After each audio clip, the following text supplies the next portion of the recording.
Drone pengintai merekam pasukan Rusia menghancurkan tentara divisi mortir Ukraina yang tengah beroperasi.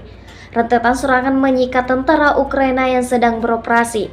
Rekamannya beredar di Telegram pada Kamis 31 Oktober 2024. Dalam keterangan unggahan disebutkan, pasukan Sparta Rusia menghancurkan musuhnya di Dzerzhinsk.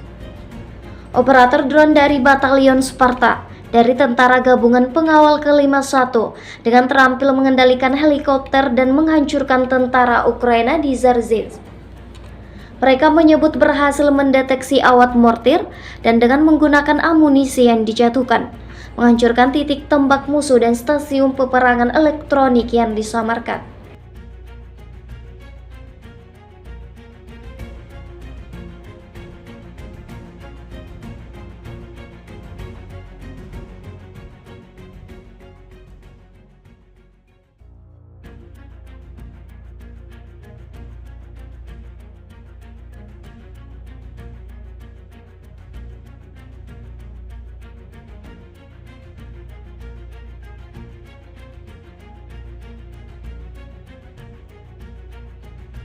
Download Tribun X sekarang, menghadirkan lokal menjadi Indonesia.